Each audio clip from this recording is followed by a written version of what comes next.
안녕하십니까 여러분. 네, 인프제라고 하고요. 네, 다들 잘들 계신지 모르겠습니다. 저는 이제 골방으로 다시 돌아왔는데요. 제 목소리 진짜 오랜만에 듣죠. 그동안 제가 수다를 떨고 싶어가지고 얼마나 참았게요. 아무튼 이제 저한테는 2025년이 이제 시작이라고 할 수 있습니다. 그런 마음으로 다시 수다를 떨어보도록 하겠습니다. 우선 5월 첫째 주, 이번 한 주 동안 읽은 책들을 여러분들께 이제 아주 간략하게 한번 브리핑을 해보도록 하겠어요. 이제 요 앞에 보이는 요 책은 이소호 작가님의 나의 미치광이 이유라는 단편 소설입니다. 위즈덤 하우스라는 출판사에서 나오는 여러분들이 아시는 그 위픽 시리즈고요. 단편 한 편이에요. 제가 이거 이소호 작가님은 작가님으로 알게 됐는지 먼저 시인으로 알아가지고 제가 이렇게 보시면 이소호 시인님의 시집을 2권을 가지고 있거든요. 2권 다 아직 읽어보진 않았는데 캣콜린하고 그다음에 스위트홈, 아마 그녀의 대표작은 요 캣콜린이라는 시집으로 알고 있거든요. 보니까 이분이 단편도 꽤 여러 개 내셨고 그리고 에세이집도 여러 권 내셨더라고요. 제가 이렇게 시인이면서도 소설도 쓰시는 그런 작가님들을 되게 좋아라 하거든요. 이런 작가님들 같은 경우에는 이제 소설을 읽으면 그 작가님의 시의 어떤 힌트 같은 것들을 그 소설이나 에세이 그런 것들에서 찾을 수 있는 경우들이 많아요. 그래서 이소호 시인님의 시집을 읽기 전에 미리 한번 경험을 해보고자 해가지고 가장 간단한 단편 한 편으로다가 한번 빌려본 그런 책입니다. 책의 줄거리를 간단하게 얘기를 해보자면 근미래에 일어난 일이고요. 한 2070년? 2075년? 그 정도예요. 근데 지구온난화로 인해서 저지대에 있는 땅들이 거의 이제 국토가 많이 잠겨요. 그래서 국제적으로 난민들이 증가를 해요. 그래서 국적이 없는 난민들이 전체 인구의 한 45%? 그러니까 엄청 심각한 상태인 거죠. 네. 그런 상황에서 이제 난민뿐이 아니라 땅이 이제 없어지잖아요. 그러니까 이제 식물이나 동물보다는 사람들이 이제 해산물, 생선 그런 것들로 이제 식량난을 해결을 하고 있는데 식량난이 이제 좀 심해지다 보니까 중요하잖아요. 그러니까 이게 사람들한테는 이제 먹거리나 그런 것들이 더 중요하지 이제 문화나 예술 이런 것들은 전혀 중요한 문제가 아닌 거예요. 그래서 만드는데도 돈이 많이 들고 유지 보수하는데도 돈이 너무 많이 드는 문화재나 예술 같은 것들 이제 이런 것들은 이제 사람들한테 사치품이 되어버리는 거죠. 그래서 문화 대폭동이 일어납니다. 전 지구적으로 이제 문화재나 예술품들이 다 사라지고 아주 실용적인 것들만 남는 그런 세상이 되어버린 거죠. 그 미래에. 근데 여기서 이제 화자인 유리라는 친구가요. 이 상황에서도 자기는 이제 예술을 너무 하고 싶은 거예요. 화가가 되고 싶은데 유화로 가장 아름다운 네모를 그리겠다라는 그런 포부를 가지고 그런 꿈을 꾸고서 이제 독일 베를린으로 유학을 가는데요. 같은 미대에 다니고 있는 친구 중에 미아라고 있습니다. 이 미아는 천재예요. 그러니까 같이 배우는 학생들이 볼 때는 이게 뭔지 모르겠는데 사람들도 그러고 뭐 교수님도 그러고 이 친구가 뭘 작품을 하나 내놓기만 하면 다들 이제 열광을 하는 거예요. 그런 천재인데 근데 이 친구의 아주 치명적인 약점이 있습니다. 이 친구가 그 국제 난민 중에 한 명이 된 친구예요. 저지대에서 태어나서 이제 난민이 돼가지고 이 친구는 국적이 없는데 근미래에 실용적이고 모든 것이 문서로 돌아가는 세계에서 이제 난민은 문서화되지 않는 그런 사람인 거다 보니까 이 친구는 이제 예술가 자체가 될 수 없는 거지. 굉장히 아이러니한 그런 상황에 처해 있는 친구입니다. 그래서 이 유리라는 친구하고 미아라는 친구가 이제 기숙사 한 방에서 살게 돼요. 그 학교 기숙사에서. 그러면서 이제 서로 이런저런 얘기를 하는데 이제 유리는 이 미아의 천재적인 그런 재능이 부럽고 오히려 미아는 이제 고지대에 태어나서 돌아갈 곳이 있고 국적도 있는 이 유리의 평범함 그 자체가 너무 부러운 거예요. 유리는 미아를 질투하고 미아는 유리를 부러워하고 이런 상황에서 둘이 친해질 듯 친해지지 못할 듯 하다가 결국은 졸업을 하고 이제 각자 자기 삶으로 돌아가죠. 그리고 나서 이 친구들은 이제 어떻게 되었을까. 그것은 여러분들이 책을 한번 읽어보시고 확인을 하시고요. 저는 이 책을 이제 도서관에서 빌렸는데 여기 앞에 보시면 이렇게 육아를 온전히 디딜 수 없는 곳에서 2023년 봄 이소호 이렇게 작가님의 친필이 들어가 있고 여기에 이렇게 보시면 이소호 작가님이 직접 찍으신 사진인 것 같아요. 여기 이소호라고 되어 있는 거 보니까 그렇죠? 어쩜 이렇게 사진도 감성적으로 예쁘게 잘 찍었대. 아마도 이 소설의 배경이 되고 있는 그 독일 베를린에서 찍은 사진이 아닐까 싶은 추측을 아주 조심스럽게 해봅니다. 이게 위픽 시리즈가 단편 한 편이잖아요. 나의 미치광이 이것도 단편 한 편인데요. 짧은 이야기라서 아주 금방 읽을 수 있음에도 불구하고 그 짧은 이야기 안에 난민, 예술, 그리고 이소호 시인님께서 시집에 이제 많이 사용하시던 그 가족이라는 문제나 젠더 요소 그런 것들도 아주 조미료처럼 맛깔나게 들어가 있어요. 그러니까 그런 아주 굵직굵직한 가치관들이 깊게 녹아 있어서 읽는 내내 참 많은 생각을 하게 하고 오고 갔던 그런 아주 밀도가 높은 그런 단편 소설이었습니다. 이제 이렇게 되면은 이게 이소호 작가님이 얼마 전에 내신 자음과 모음 트리플 시리즈에서 나오는 세평짜리 숲이라는 연작 소설집이거든요. 이 책도 저 나의 미치광이 이웃을 빌릴 때 같이 빌렸는데요. 몹시 기대가 되고 있습니다. 근데 이거를 내가 반납을 할 때까지 다 읽을 수 있을지 시간이 될란가 어쩐가 그거는 제가 잘 모르겠네요. 이 책은 제가 좀 마음에 들어서 알아봤더니 아직까지 중고로 풀린 책이 별로 없더라고요. 이게 택배비까지 생각을 하면은 그냥 새 책을 사는 게 좀 더 저렴한 그런 상태예요. 그래서 이게 만약에 중고 시장에서 택배 가격이 새 책보다 싸게 풀린다. 그러면은 구매할 의사가 있습니다. 확실히 이 시인분들이 소설을 쓰면은 밀도가 다른 것 같아요. 단편 하나를 쓰는데도 웬만한 장편만큼의 밀도가 들어가 있는. 그래서 저 책은 구입을 해도 별로 아까울 것 같지 않아요.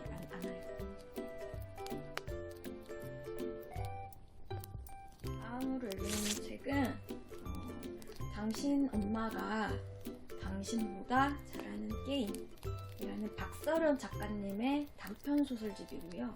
출판사는 민음사. 제가 민음사에서 이렇게 길게 나오는 판본 있죠? 이런 소설 판본을 참 좋아하거든요. 네. 제목에서도 느껴지듯이 뭔가 가족적인 그런 따스한 느낌의 소설이 아닐까 싶어서 제목을 보고 한번 빌려보았고요. 또 5월하면 가정의 달 아니겠습니까? 책 표지도 좀 이제 아기자기한 레트로 게임이 연상되는 그런 디자인이고 아무튼 좀 밝은 느낌의 가족 단편들을 기대하며 빌린 소설이었어요. 박서련 작가님의 단편 소설 7개가 들어가 있는데요. 이게 책 커버에 있는 박서련 작가님의 사진인데요. 박서련 작가님이 1989년생이시구나. 저보다 한 5살이 어리신 거네.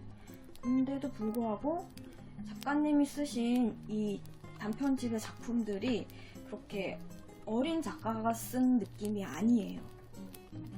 여기 이렇게 목차인데요. 보면은 당신 엄마가 당신보다 잘하는 게임부터 퀸 사이즈 홀 여기까지 해가지고 총 7개의 단편들이 들어가 있어요. 이 중에서 요 앞쪽에 있는 5개의 단편들은 전부 따뜻하지 않은, 그러니까 아주 서늘함이 감도는 그런 가족의 이야기더라고요. 내 딸이니까, 며느리니까, 혹은 아내니까. 그래서 주어지는 일들을 도리라는 것으로 너무 당연시 여겨지는 그런 캐릭터들이 나오는 소설들이었는데요. 가족의 도리라는 이름으로 가족 안에서 이루어지는 그런 일들이 어쩌면 개인에게는 폭력이 아닐까 그런 질문을 하고 있는 것 같은 단편들이었어요. 첫 번째 작품, 그러니까 당신 엄마가 당신보다 잘하는 게임. 이 책은 표제작이잖아요. 그러니까 이 작품은 게임을 못해서 학교에서 왕따를 당하는 아들 때문에 엄마가 직접 이제 복수를 해주려고 게임을 배우는 그런 내용이고요. 그리고 저 네 번째 작품이 곤륜을 지나라는 작품은 자기를 별로 탐탁치 않게 여기는 시어머니하고 중국으로 여행을 떠나게 된 며느리 이야기. 생각만 해도 좀 가깝스럽죠. 그리고 저는 특히나 이 세 번째 작품인 보라는 작품하고 그다음에 저 다섯 번째 작품인 김이라는 작품이 굉장히 엄청 공감을 하면서 봤는데요. 저 보는 목사 아버지 딸로 태어나서 목사랑 결혼해서 그러니까 목사의 아내로 살아가는 보혜라는 여자의 이야기고요. 그리고 김이라는 작품은 치매에 걸린 어머니를 간병하면서 살아가는 원희라는 여성의 이야기예요. 그래서 이야기가 캐릭터들이 겪어야 하는 일상의 그런 것들이 누가 보기에도 정말 정상은 아니거든요. 근데 그런 상황들을 딸의 도리 혹은 이제 그게 아내의 도리 이런 도리라는 이름으로 너무나 당연시되는 그런 게 아닌가 하는 생각이 들었어요. 그러니까 이게 작가님이 이제 작품 속의 화자를 여성으로 설정을 해놓아서 그렇지 저는 이게 꼭 여성의 문제라고만 또 생각이 들진 않더라고요. 그러니까 뭐 아들이라서 아버지라서 견뎌야 하는 일들 반드시 해야 하는 일들 이런 것들이 너무 당연시되고 그리고 가족이라는 이름으로 행해지는 폭력이 아닐까 라는 생각이 많이 들게 한 그런 단편들이었고요. 그러니까 예전에는 뭐 당연히 도리라는 이름으로 당연시 되던 것들이 이제 시대가 변하고 가치관들도 변하고 이러면서 이제 무슨 문제가 되는 거죠.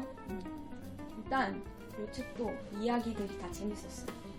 저는 7개 중에서 뭐 5개 이 정도가 재밌었으니까 타요로 괜찮은 거죠. 이 박소련 작가님의 대표작이 더 셜리 쿨러? 그것도 민음사에서 나온 장편 소설인 것 같던데 저는 아직 그 책 안 읽어봤거든요. 꽤 유명한 책인 것 같더라고요. 그 책도 한번 읽어봐야 되겠다 그런 생각이 들게 했던 단편이었어요. 역시 이것도 재밌게 잘 읽었습니다.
장편 소설 완전한 행복을 읽었는데요.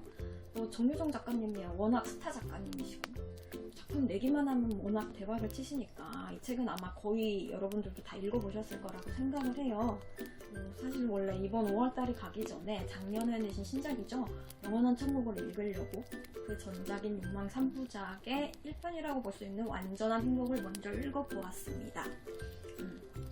저한테 정유정 작가님이 쓰신 책이 거의 있기는 다 있어요. 그러니까 작년에 발표하신 영원한 천국 빼고 완전한 행복까지 있기는 다 있는데 이 중에서 제가 읽은 책이 저 제일 앞에 있는 7년의 밤 저거 한 권뿐입니다. 소름 돋죠?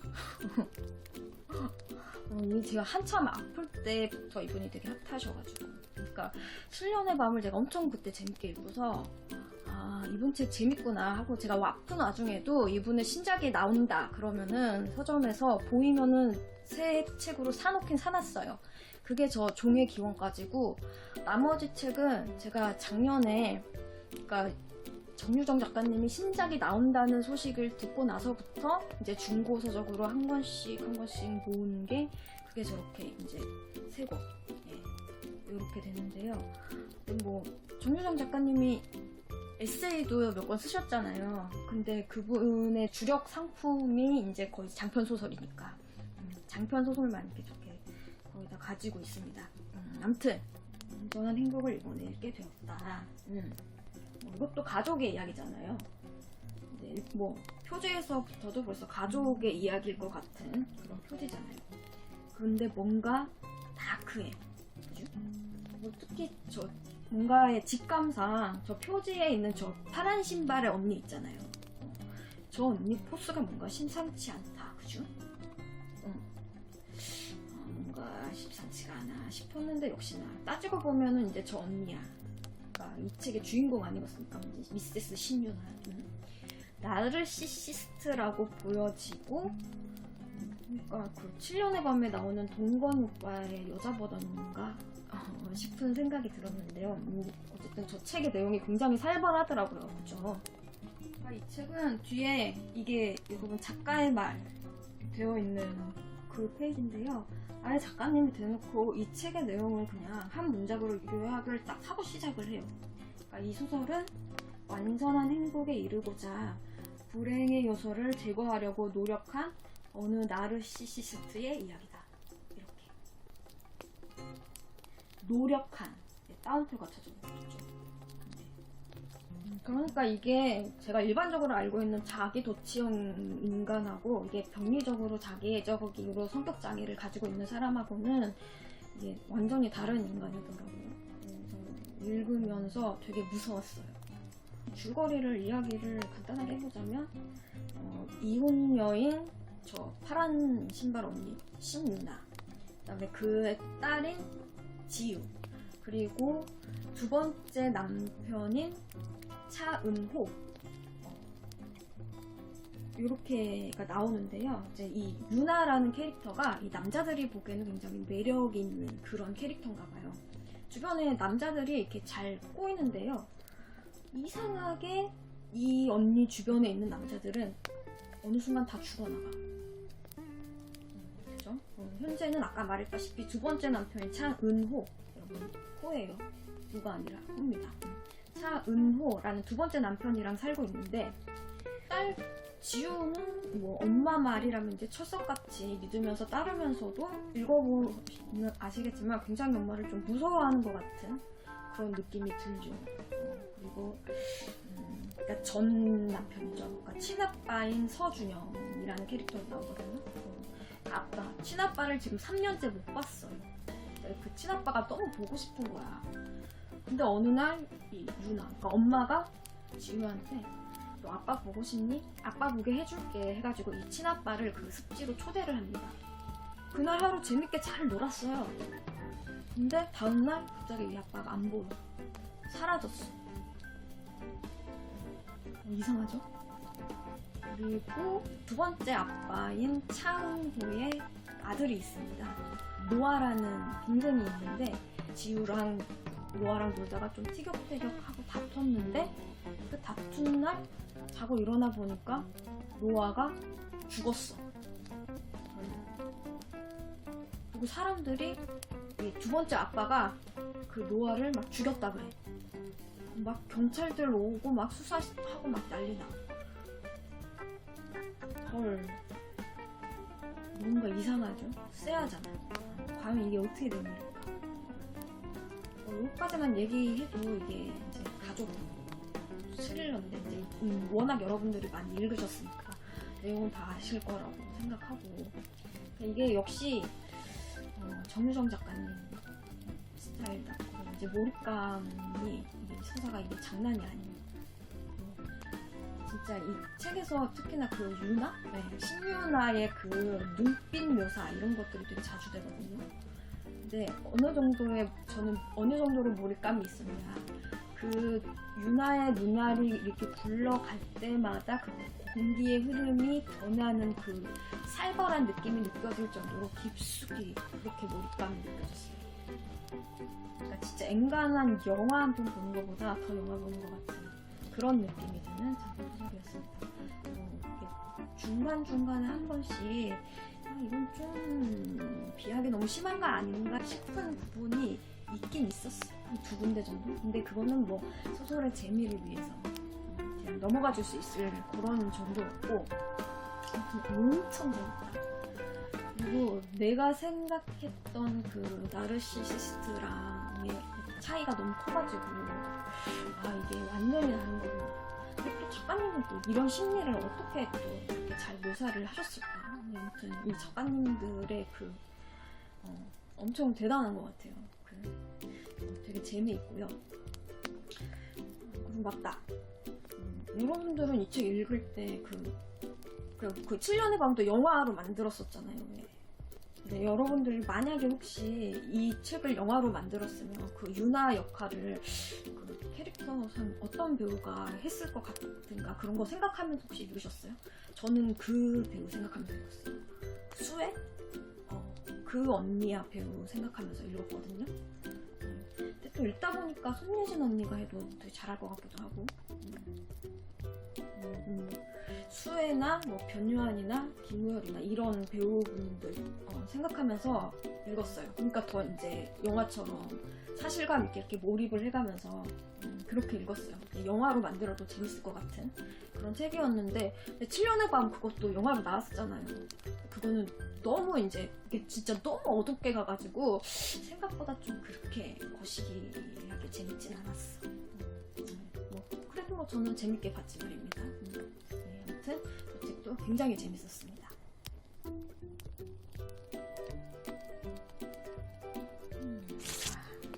이렇게 해가지고 이번 주에 읽은 3권,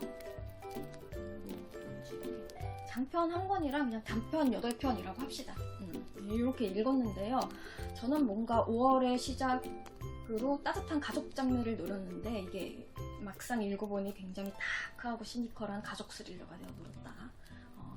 그런 이야기고요. 어쨌든 다 너무 재미있게 읽었어요. 그래서 전부 다 기억에 남는 그런 작품들이었는데, 만약 저 중에 하나만 추천을 한다 그러면 저는 저기 가운데 있는 이소호 작가님의 나의 미치광이 저거 추천을 하겠습니다. 왜냐하면 다른 2권은 여러분들도 아시다시피 나온 지 한 3년, 4년 다 된 작품들이에요. 워낙 책을 좋아하시고 또 관심 있으신 분들은 아마 다 읽었을 거라는 생각이 들어서 그나마 저 나의 미치광이 이웃이 가장 최신 작품이기도 하고, 혹시나 미픽이면 단편 1권이라서 안 읽어본 분들이 있으실 것 같아서 그래서 추천을 해봅니다. 그러니까 단편 1권이라서 사기가 좀 아깝잖아요. 저게 그래도 10,000원이 넘으니까 굉장히 비싸죠. 제 책값도 비싸고 그러니까 일단 도서관에서 한번 빌려보십시오. 읽어보시고 취향이 맞으시면 그때 장만을 하시는 걸로. 저는 굉장히 재밌고 좋았고요. 좋은 소설이었다. 제가 최근에 이제 저 위픽 시리즈를 앞으로 어떤 작가를 한번 입문해볼까 이런 거를 선택할 때 활용하는 경우가 좀 있는 것 같아요. 이게 계속 말씀을 드리지만 위픽 시리즈가 단편 한 편입니다. 그래서 이게 뭐랄까 글자도 크고 자간도 넓거니와 이 문장도 좀 짧게 그런 식으로 편집이 되어 있어요. 그래서 이게 평소에 편집돼서 나오는 그런 소설에 익숙해진 우리의 눈으로 이게 뭔가를 읽으면은 저는 어떤 작가는 굉장히 유명한 뭐 굉장히 이름 있는 작가가 쓴 작품들도 저 위픽을 읽으면은 몰입이 잘 안 되거나 좀 이거는 좀 별론데 싶은 그런 작품들이 꽤 있었거든요. 근데 저 위픽으로 읽었을 때도 몰입이 되고 심지어 재밌어. 그러면은 이게 다른 단편 소설을 읽었을 때도 일반적인 편집으로 나오는 그런 소설에 몰입이 더 잘 될 확률이 높은 거죠. 그러니까 만약에 그 작가의 단편집이 있다 그러면은 타율이 높은 확률이 높은 거죠. 있는 거죠. 그러니까 타율이 확 올라가는 거지. 그래서 저 위픽 시리즈하고 그 아까도 보여드린 그 자음과 모음사에서 나오는 트리플 시리즈 그렇게 해가지고 그 작가 입문용으로 이렇게 좀 한번 읽어보는 그런 용으로 활용을 하고 있습니다. 그러니까 저는 엔솔로지 형태로 나오는 그런 단편집보다 그렇게 해가지고 입문하는 경우가 있는 것 같아요. 저처럼 이렇게 작가 위주로 이렇게 파시는 분들, 그런 분들한테는 저런 것도 이제 좋은 방법이 될 수 있다. 이렇게 해가지고 이제 오늘 수다는 요과정 떨고요. 굉장히 한 3달? 제 만의 수다를 떠는 거라서 되게 좀 횡설수설하고 했을 수도 있는데 다음 주에는 좀 더 빡신 수다로 돌아올 수 있도록 해보겠습니다. 구독, 좋아요 눌러주시면 너무 감사하고요. 그리고 마지막으로 항상 평안하시길 바라겠습니다. 이렇게 해가지고 오늘 수다 마치도록 할게요. 안녕.